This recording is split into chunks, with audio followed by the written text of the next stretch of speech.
যারা টেন্ডার নিয়েছিল এই ব্যালট পেপারের, সেই সংস্থা থেকে তাদেরকে লিখিতভাবে বলা হয়েছে যে তারা ব্যস্ততার কারণে আসলে ওই জানাতে পারেনি, অবগত করতে পারেনি কোন প্রেসে বা মিল খেতে দেওয়া হয়েছে কেন বা কি কারণে।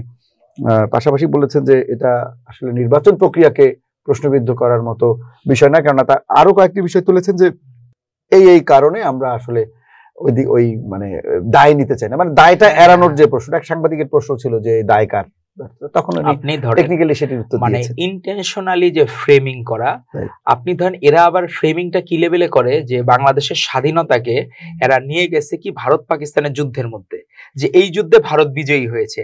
আবার এই ডাকসুটাকে তারা নিয়ে গেছে পাকিস্তান জামায়াত ইসলামী ওখানে উইশ করেছে যে এইখানে ইসলামপন্থী রাজনৈতিক দলের সর্ববৃহৎ দলের এটা বিজয় হয়েছে আর বাকি ভারতপন্থী রাজনৈতিক দলের পরাজয় হয়েছে। তো এই যে রাজনৈতিকভাবে ইন্ধন দেওয়া, আমাদের সকল অর্জনকে যে বাজারে তোলা, এটা অতীতেও ইসলামিক সংগঠন করেছে। তাদের আমার মনে হয় যে তারা সুযোগের অভাবে ভদ্রলোক থাকে অথবা কোনো সময় বিলাই থাকে, যদি একটু সুযোগ পায় তারা বাঘ হয়ে আবার হওয়ার চেষ্টা করে, কামড় দেওয়ার চেষ্টা করে। তা আমার মনে হয় তাদের যে বিলাই আচরণগুলা থেকে বের হয়ে তারা হঠাৎ করে বাঘ হয়ে থাবা দেওয়া শুরু করছে।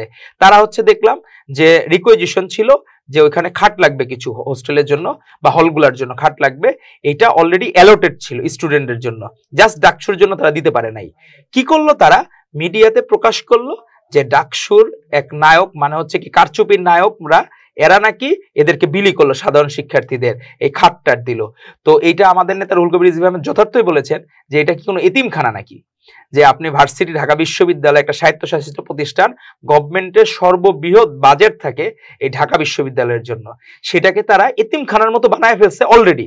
কারণ তারা হইলো কি সুযোগের অভাবে ভদ্রলোক, অথবা তারা দেখা গেল ফ্যাসিস্ট হাসিনা যখন ছিল বন্দুকের নলের মুখে তারা ছিল বিলাই, এখন যখন বন্দুক সরে গেছে এরা এখন বাঘের রূপে বসে এখন সবাইকে থাবা দেওয়ার চেষ্টা করছে, সবাইকে মরণ কামড় দেওয়ার চেষ্টা করছে তারা এইটা। তো আমার মনে হয় যে আচরণ আমাদের মধ্যে ছিল ফ্যাসিস্ট হাসিনার বন্দুক নলের, আমরা বলেছি যে বাংলাদেশপন্থী কারা এবং বাংলাদেশের পক্ষে, আজকে দেখেন 31 দফা রাষ্ট্র মেরামতের, এরা কিন্তু আমাদের ভারপ্রাপ্ত চেয়ারম্যান ফ্যাসিস্ট হাসিনার রক্তচক্ষু উপেক্ষা করে প্রায় 2-2.5 বছর আগে দিচ্ছেন। আজকের বিষয় না এটা, কিন্তু তাদের কোনো এজেন্ডা ছিল না, তাদের কোনো সংগঠন ছিল না, কিছুই ছিল না, কোনো কিছু না। এখন হুট করে তারা যখন একটু সুযোগ পাইছে তখন তারা মাথা চারা দিয়ে ওনার চেষ্টা করতেছে। এবং আপনি দেখেন যে এই ব্যালট পেপার গুলা যাচ্ছে তাই ভাবে, এটা হইলো মানে ওই যে ইয়েতে আমাদের নেতা বলেছেন যে উনি বলেছেন যে এটা তো হোটেল মালিক সমিতির কোন নির্বাচন না যে আপনি চাইলে মন চাইলে এই জায়গা থেকে করবেন।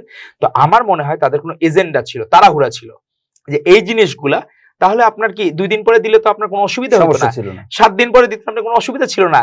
তো এই যে তাড়াহুড়াটা, আমার মনে হয় তারা কোনো নির্দিষ্ট এজেন্ডা নিয়ে, কারণ ইলেকশনের দিন সকাল 10টার সময় আমরা বহুল প্রচলিত যে পত্রিকাগুলা এখানে ফ্রেমিং করলো কি যে ছাত্র দলের ভিপি পদপ্রার্থী সে নির্বাচন আচরণবিধি ভঙ্গ করছে, তখন যারা ঘুম থেকে উঠে ভোট দিতে যায় তখন তো আরে এখনই তার নির্বাচন আচরণবিধি ভঙ্গ, তাহলে নির্বাচিত হলে না কি করবে।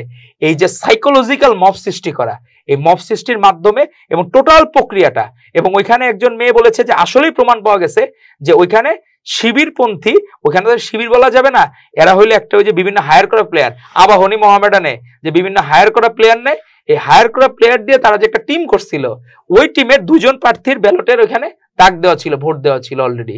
তো এই ধরনের কত ম্যানিপুলেশন হয়েছে আমরা হয়তোবা জানি না।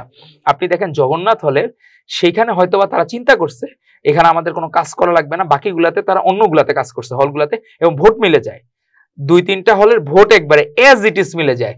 তো আপনি এটা কিভাবে মিলে, এটা একটা বিরল ঘটনা।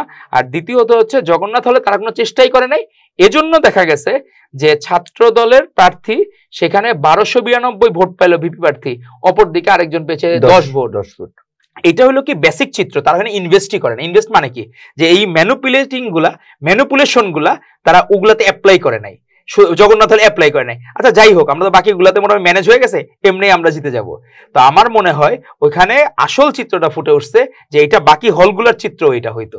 কিন্তু যাই হোক, যে এখন ইতিহাসের পাতায় এই ডাকসু একটা কলঙ্কিত অধ্যায় থাকবে, কারণ এটা আমরা যদি প্রাচ্যের অক্সফোর্ড ধরি, এই অক্সফোর্ডে এরকম সস্তা নির্বাচন বা কাউকে জেতানোর নির্বাচন, এগুলো আসলে বাংলাদেশের মানুষ ইতিহাসের পাতায় তাদেরকে ঘৃণা ভরে বর্জন করবে যারা এগুলোর কারিগর ছিল।